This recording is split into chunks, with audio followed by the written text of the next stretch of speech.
what you guys are living through is such a unique time in this country. I would say it's an awful time to be a college student. Like when I was a university student, I was a liberal. My best friend in the entire world was a conservative. Her family was conservative. I used to go up for dinners with them. Like every weekend, we'd drive out to Massachusetts because I went to school in Rhode Island, and I'd have dinners, and I would debate her dad, who was a conservative, and I'd say all the liberal things, and how could you not think that, immigrants deserve a life, whatever it was, and it was all cool. There was no name calling. There was no you're a this, you're a that. So I just want you guys to be aware of that, knowing that the experience that you guys are having in classrooms has been radically transformed since the time that I went to school. So I graduated high school in 2007, not that long ago. I'm not exactly a dinosaur, but college campuses have completely shifted. The majors that you have were not available.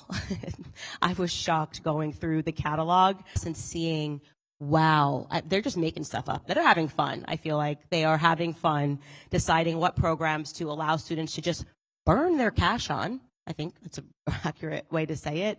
I mean, why else would you go to school and major in something like gender studies? And I'm not saying that to discount the fact that somebody might be interested in the subject. I'm just saying, realistically, have you paused and considered, if you go to university for 4 years and you accrue debt? I'm assuming a lot of people here took out student loans. Like I took out student loans. When I was in school, it was about $35,000 a year out of state. So I'm just thinking, what kind of a person would be encouraged to go to university, to spend that kind of money, to potentially come out of university with 6 figures or close to 6 figures of debt like I had, and not really realize that there's not really a job that you can take with that sort of a major. What is the job? What is the job? You say, I've studied, I got all A's, it's amazing, I did so great, I studied gender studies. What do you do with that degree when you go out into the real world? Seriously. I'll ask you guys a question. When, by a show of hands, who has ever been in a situation when they've been like, I really need a gender studies major here to sort this out? No one. No one ever. It's a complete and utter scam. That's what you are. You are actually actively being scammed, and you're not going to realize it until you get out into the real world and you find that actually the only job that's going to be available for somebody that takes up that sort of a major is to go right back into the ecosystem. A professor, right? A professor and teaching the same subject that earned Juno money to other students. I actually think that people should be outraged by that. And by the way, people are outraged by that. What ends up happening is a lot of these students go into the real world, they find that they can't take a job, and they can't find a job, they can't earn any money because they're not actually creating a meaningful job. Like they're not actually doing something that people need, right? And they learn very quickly what the free market suddenly means. Maybe the economics courses that they weren't taking, suddenly they recognize it when they get into the real world and they go, boom, now I have all this debt, I can't get a job, and I'm angry. And they're not quite sure who they should be angry at, right? And then they look at somebody like somebody that they went to high school with who didn't go to university, and instead that kid who was basically trained to believe that he was going to be a loser, because we all feel that pressure. I definitely felt that pressure. That's why I signed up for so many ridiculous student loans to go to university. Go, go, go. Even if you don't know what you want to do, sign up and just go. You'll figure it out when you get there. You got your guidance counselor telling you that, the entire society is sort of blaring to you that if you don't go to college, then you are a failure. And then there's that one kid that didn't listen to that, and maybe he went to trade school, right? And that kid has, therefore, no debt. He immediately started working. Maybe he fixes, I don't know, air conditionings. And now he's the person. And let me tell you something. If you live in a place like I live in Tennessee, you will pay any amount of money if your AC goes out in July or August in any of those hot months. Suddenly that guy's making 6 figures, he's got no debt, and then you weigh that against the people who are convinced that they're getting the education, that they're supposed to be so much better than this person who have massive amounts of debt. It's a total flip-flop and it's a scam.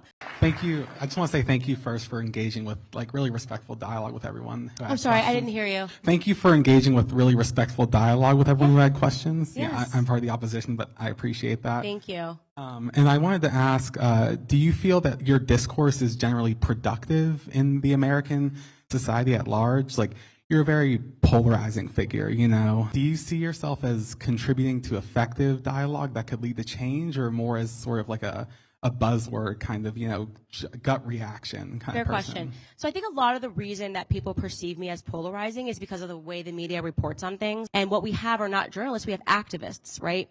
And so what do you have to do to counter an activist? Be a louder activist, right? And so I think that it's been tremendously important to have conservatives in the mainstream discourse, because people need to know that first and foremost, it's an option to be a conservative, right? People were so fearful of being a conservative. You never had people that were even able to speak as conservatives on college campuses just 10 years ago. You couldn't, I mean, when me and Charlie were starting this thing, when we were, you know, touring at Turning Point USA, to see the way just even the crowds have grown is shows you that this has been really affected. That to see young people standing up and even asking questions, unimaginable, you know. And the only reason that those people maybe have those ideas, because they're not getting them in a classroom, they're not getting it culturally from Hollywood, is because there are people like me that are presenting those options. So I'm always encouraged, and I always want people to know that you don't have to accept the mainstream filth. Yeah, thank you. Thank you so much. First of all, I want to preface by saying I'm very thankful to be a student at UNC. I'm from New Jersey, so I'm very thankful to be here. But one thing I learned very quickly when I came here is that if you do not agree with the political views of your professor or your TA, your grade will suffer. It will take a hit. As much as they deny it, it's the truth. And as a student, I expect I should be able to express my beliefs, and my grade should reflect that. Even though I'm making a valid point, it's very hard to get that good grade. What's your advice for someone like me who's a conservative trying to express their beliefs and show their support and just be who I am, where my grade won't even get a passing grade because I'm being myself? So this amazes me, and I hear this all the time. It amazes me because when I think about myself as a parent, and like me spending the money to send my kids to school, if that's what I decide to do, like, you know, $100,000 to get an education. If I found out that my child was getting a letter, like, you know, getting a B because the teacher had a personal opinion, I would raise hell. And I think what's happened is that a lot of parents, and I love being in a room with parents because I really lecture them on this, right? Parents have gotten so polite, is what's happened, because political correctness is all about saying that even though you're right, you shouldn't say anything, because why would you want to raise hell? And you need people to say this is wrong. It just takes one person to sue the school for them to stop it immediately, because the things that the universities hate is attention for the wrong thing. They hate that. They absolutely do not want people to know what they are doing, and to have people say, I'm pulling my dollars and I'm not doing this. And the problem is I think that the students don't want to be that one person. And I know that Turning Point has created some programs to kind of deal with that and to sort of expose, you know, the professors that are engaging in this. But you should not take that sitting down. I have kind of always been a bull in a china shop. So if I ever felt in any capacity that a teacher was doing that, I would make enough noise where they would give me an A just to never see me again, you know. And that happened once in a feminism class. You know, she just like passed me to never see me again, you know. And you have to let them know that you're not going to take it. And by the way, when you develop those skills, get used to not being liked, right? Get used to not being liked, because that's the thing they want you to be afraid of. God forbid you're not liked, then that's going to be problematic. God forbid we call you a name. Nope. Once you push past it, once you really recognize that you can disempower these people by letting them know that you're not going to take these things and that their names mean nothing, it changes you forever. You become a stronger person, and it also transforms the way that they behave. So I would say stand up for yourself, but also tell your mom and tell your dad what Candace said, right? Candace said she'd raise hell. Hi. Hi. I had an honest question for you, because I feel like your grandfather's story is very inspiring. But you say that people complain so much. But if people didn't complain in those days and fight for people's rights and fight for feminism, which is just equality for women, then you wouldn't be on the stage today, and I wouldn't be here asking you this question. And so if people aren't complaining, as you say, and fighting for rights, then nothing would happen. So how can you reconcile these differences? Yeah, so first I want to say I understand your sentiment, because when I was your age, I thought the same thing, that feminism is just about equality. One of the brilliant things that the left does is they repackage words. It's clearly not feminism anymore. It's designed to actually rip apart women and men, to make women paranoid about men all the time, and every industry is controlled by a man, and to make being on your own, I want to do all by myself, aspirational, right? It's about all my single ladies who needs a man. So just because you're using the word feminism, it doesn't mean that it is feminism, right? And as best evidenced by the fact that they just keep using it when obviously we are on equal footing with men, and unless you can tell me what you're not allowed to do as a woman in society that men are allowed to do, right? That would be like a systemic problem that we would need to fix. And so also I want to just remind you that I said earlier that you don't know true history, and when you wake up to the evils of feminism, they were fixated on breaking up the family. They liked death, right? They were creating a cult of death and destruction everywhere, all across the world.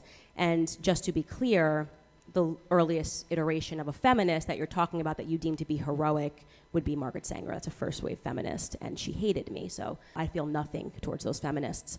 And when I look around and I see women who are now crying on TikTok, and they don't understand, they did everything they were supposed to do, and I actually empathize and sympathize with them, and then suddenly they're in the world and they're making $25,000 a year and they can't do bad all by themselves, single ladies, and actually their bodies start coming online and their biology starts coming online, and they actually want to get married and have children, and they're realizing that they've stepped into a design that they were promised was going to be, as you hear, it's just going to be great, it's all going to be amazing, and it actually isn't that amazing.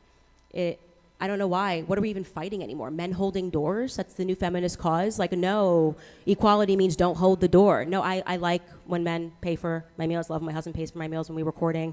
I like having the door held for me. In a perfect world, our society was so much better when women were involved every single day with their children before we handed them over to the Department of Education. And so I do not see feminism as having accomplished anything in our society. I actually think it was a nightmare that is being repackaged in our textbooks. So I would implore you to just do a little more research and start with Emma Goldman. So congrats on your movie. Thank I you. know it takes a lot of effort to put stuff like that out there. Let me see. So I know you've spoken on like toxic black culture and all that stuff. Besides public speaking, what are you doing to combat against toxic black culture? And then how does your movie Unveiling BLM add to what you're doing? Do you see how it can add to it? Do you see how it can hinder the movement? I don't know. Yeah, thank you. That's a great question. I'm so glad you asked it, obviously, because it just lets me brag about myself. So the thing that the media never tells about anybody, and it is so infuriating that they ever say about me, is that it's just like, Candace is just critiquing Black America, and then they just strip away everything that I do for Black America. I run a charity. It's called Blexit.com. It's a successful charity, and we are in 39, actually now 41 states. You can go on to Blexit.com, and you can see what we are doing in these inner cities. We have after-school programs in which we pick up these children that are in disadvantaged districts, and we bring them so that they can learn different ideas, and so that their parents don't have to worry about them being on the streets. Aside from after-school programs, we run summer camps for these children so that they have somewhere to go, so that their parents don't have to worry about them being on the streets. Aside from just complaining about BLM and all the destruction that it brought to inner cities, we raised over $100,000 and gave it. We picked Black businesses that had been destroyed in the George Floyd riots, and we gave it to them. Now, I'm telling you all this stuff because the media never will. They need to paint me as a monster and a person that hates my own race, because I have higher expectations, because we should have higher expectations. And there's been this routine lowering of the bar. In terms of the documentary, my purpose in producing that film was that I never thought that there was a more toxic narrative for Black America than the George Floyd story and the lies surrounding it. And I wanted to do that film in a compassionate way, because after speaking to his roommates, I felt sad. This was a man that was struggling with drug addiction. Drug addiction is something that probably every single person in this room can relate to, somebody in your family, a cousin, a brother.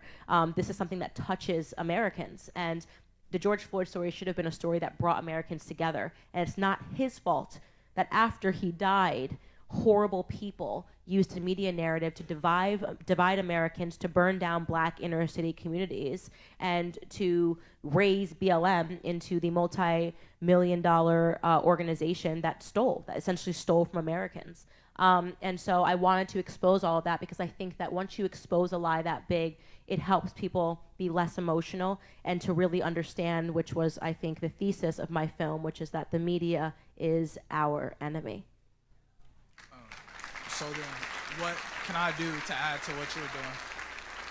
Sorry, I didn't get that. I said, what can I do to add to what you're doing? Join Blexit. We join the Blexit chapter, get involved. Every single person, I better see Blexit numbers going off. As soon as you got here, Blexit.com, see what we're doing.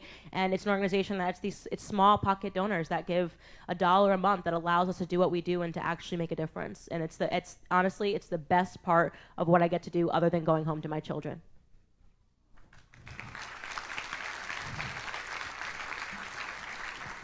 Hi. How are you? I'm good. So I noticed you had a lot of thoughts on feminism.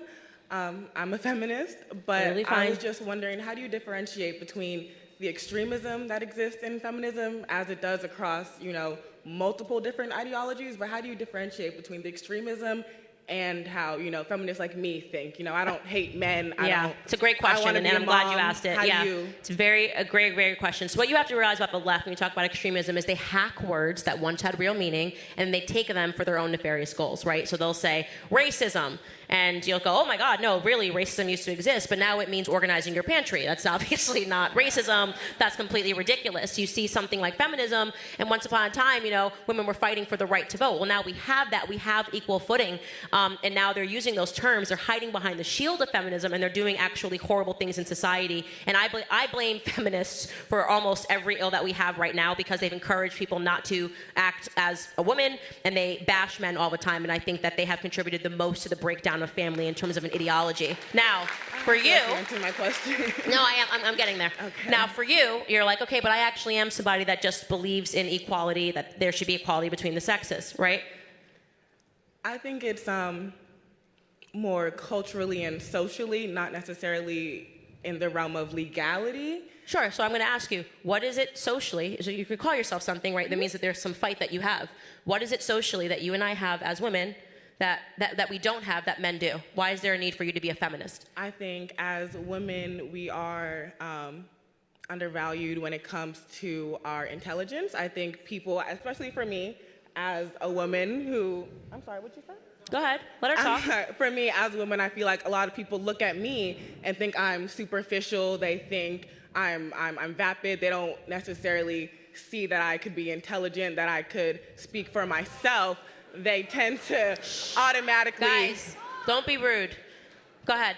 I tend to get belittled a lot, and that comes from men, not necessarily women, right? So you're saying in your personal capacity, men are belittling you, right? But when you talk about affecting actually a social change, this might be your personal experience, but does that mean that all women are going through this, or that all women are experiencing this belittlement by men? And see, I understand that, but I think also when I listen to you speak, and you speak on why you don't like feminism, I hear a lot of anecdotal work, and I hear a lot of personal experience, like your experience in that one class that you had, whereas I've had 5-6 classes in my gender studies courses, and I've never experienced anything that's totally like that. That's ever. totally fine. You know Guys, what I mean?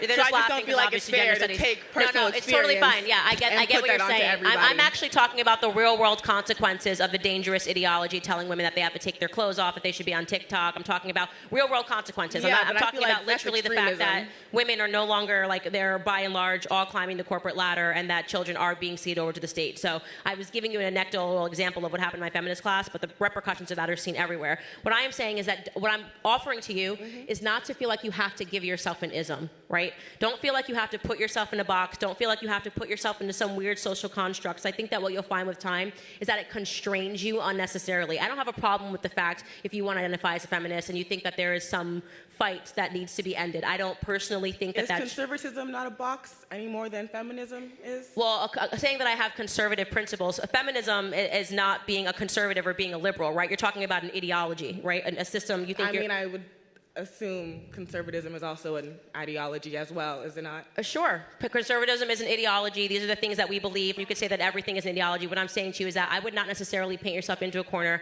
You don't seem to me like you have any issues speaking up. You don't seem to me like you feel like you're constrained in any way. You're standing up here today. I would offer to you that there's never been a more remarkable time to be a woman in this society. By every statistic, we are doing better than men. That's a fact, right? Men have a higher, we are graduating at a higher rate than men. Men have higher suicide rates. That's why I said to you, despite how you're feeling, what are the real world implications that suggest to you that you are somehow beneath men? You might have a personal experience where a man... we can talk about sexual assault everywhere, in the military, in the home. So are these the things that you're fighting to end sexual assault? Of course, yeah. Okay, great. You don't have to be a feminist to fight to end sexual assault. You don't have to be, Men but and women.